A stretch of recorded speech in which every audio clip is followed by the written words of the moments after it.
La Versanne ou Rutiange. C'est en 1790, après de longues hésitations, que Saint-Didier de Rutiange devient définitivement La Versanne. Les habitants en ont retenu ce nom étrange, les Rutiangais. Cet été, La Versanne a largement fêté le retour à son lustre d'antan.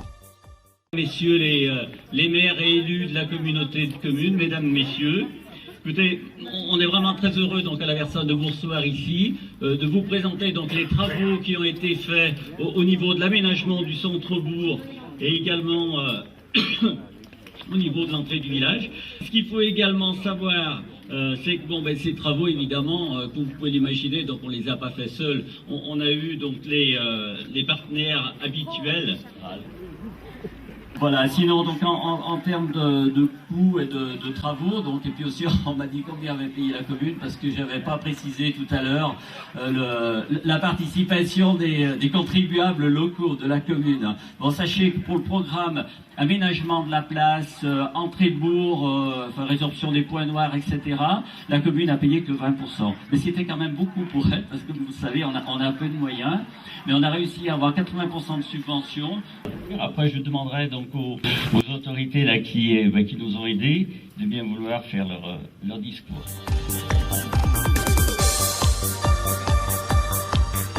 Alors en général, dans les petites communes comme ça, le conseil général est très présent et il essaye à la fois de donner un peu des subventions en montant important et puis surtout d'accompagner techniquement ces réalisations.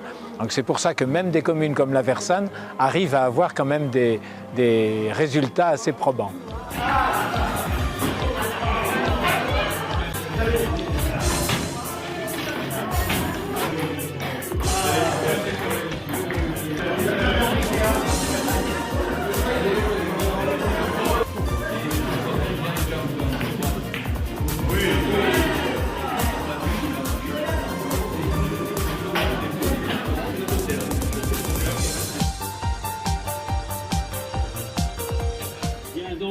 Vous avez pu voir l'espace sport et loisirs. Donc en quelques mots, pour la plupart, donc vous devez savoir que c'était autrefois donc le préau de l'école publique. On a lancé donc ce projet de restauration de ce préau désaffecté. Bien évidemment, ça a été long, donc 2000 ans, on est en 2006, mais il a fallu trouver l'argent, les aides, les partenaires, etc. Voilà, écoutez, je vais passer la parole donc à M. Bonne, donc vice-président du Conseil général. Monsieur le maire, cher André Georgeon, merci d'abord de l'invitation. Je crois que c'est un grand jour pour la Versanne. Et puis un d'autant plus grand jour qu'on accueille ici aujourd'hui des personnalités qu'on n'avait pas encore vues, pas dans le canton, mais dans la commune. Monseigneur Lebrun, monsieur le sous-préfet, directeur de cabinet du préfet. Et puis Didier Signéry, lui on le voit un petit peu plus souvent, je crois.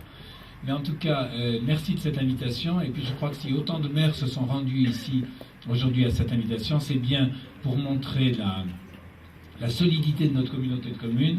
En tout cas, bravo monsieur le maire de cette réalisation, bravo aux habitants aussi d'avoir participé, et puis je souhaite en tout cas qu'au niveau de toutes nos communes du canton, on puisse continuer à avoir ce développement qui est extrêmement intéressant. Pour reprendre ce que disait mon collègue Bernard Bonne, effectivement, lorsqu'il y a des travaux à réaliser dans une commune, on propose bien sûr des aides de l'État, de la région, du département, etc., de la réserve parlementaire du député, mais on propose toujours, lorsqu'on subventionne, de choisir soit la branche des 20% ou la branche des 80%. Vis-à-vis d'André, on n'a même pas besoin de poser la question, lui il nous a dit, entre nous c'est pas une question d'amitié, nous prendrons les 20%, donc au sein de la commune. Donc de ce côté-là, je peux vous dire que vous êtes un bon gestionnaire. Et puis, il est vrai que cette réhabilitation, cette restauration, ce petit village est magnifique. Il faut systématiquement garder nos vieilles pierres, nos vieux bâtiments en souvenir du passé. Et quand on voit ce village tout en réhabilité comme il l'est, c'est formidable.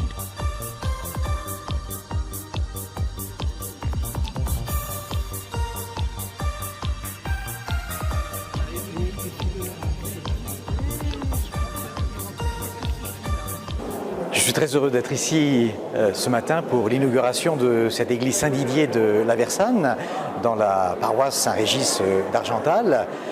Je crois que cette église a été fermée pendant 18 mois ou 2 ans, et peut-être que cette fermeture a permis de comprendre combien une église dans un village est important. Et puis j'ai constaté en entendant et en vivant cette inauguration combien tout le village, et bien au-delà, la communauté de communes, la circonscription, la région et l'Europe ont contribué. C'est un beau signe de solidarité des hommes. Un village ne vit pas que pour lui-même, par lui-même. Il vit s'il est ouvert sur les autres. Le Conseil général a participé, comme on le disait tout à l'heure, à une hauteur assez importante puisqu'il a donné 140 000 € sur les 300 et quelques mille qui ont été dépensés. Donc c'est une subvention très importante. Alors on peut se poser effectivement la question que j'ai posée tout à l'heure sur un ton amusé, de dire est-ce qu'on va pouvoir continuer à réhabiliter toutes les églises pour un côté cultuel uniquement dans tous les cantons de notre département? C'est la question qu'il faudra peut-être se poser un jour.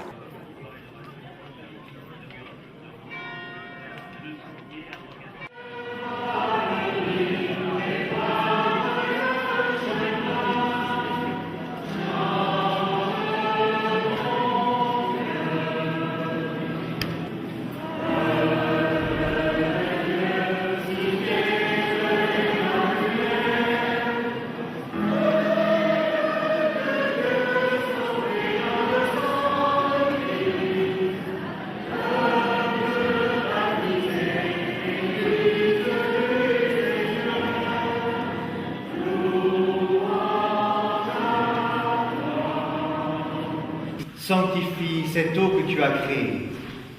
Quand elle sera répandue sur nous et sur les murs de cette église, qu'elle soit le signe de ce bain salutaire qui nous a lavés dans le Christ, pour que nous devenions le temple de ton esprit.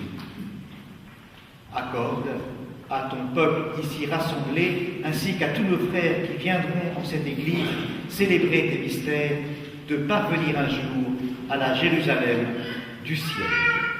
Au nom du Père, et du Fils, et du Saint-Esprit. Amen.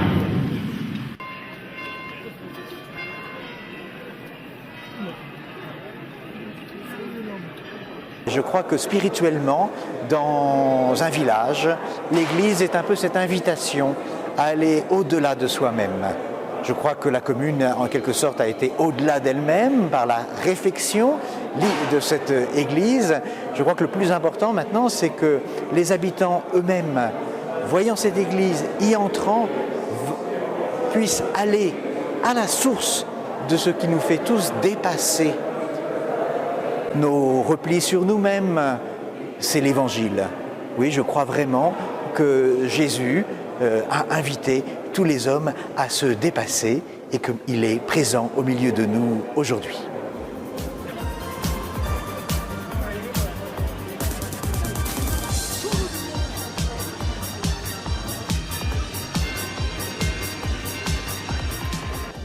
Oui, ce qui est intéressant à noter, c'est que les gens redécouvrent leur église. Avant, on n'y faisait pas du tout attention.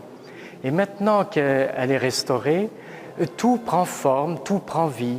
Alors on redécouvre par exemple tout le patrimoine qu'on a, c'est-à-dire le chemin de croix par exemple, et puis que les gens ont même repeint. On redécouvre aussi la place des lieux symboliques qui sont l'autel par exemple, qui sont l'ambon où se proclame la parole du Seigneur. La place du président aussi, c'est-à-dire qui représente le Christ toujours avec sa communauté. Et puis les statues aussi qui rappellent toute une histoire aussi des hommes croyants, d'une humanité croyante. Alors elles ont toutes été restaurées. C'est un peu, comment dire, pour la communauté, un redépart. Voilà un petit peu le sens aussi de la symbolique d'une église qui rappelle toute une histoire des gens, de leurs aïeux, où toute leur vie ont été marquées dans ce bâtiment, toutes les grandes étapes de leur vie. Et puis on se projette aussi dans l'avenir, nous aussi, qu'allons-nous faire ensemble? Voilà, nous repartons d'un cœur nouveau.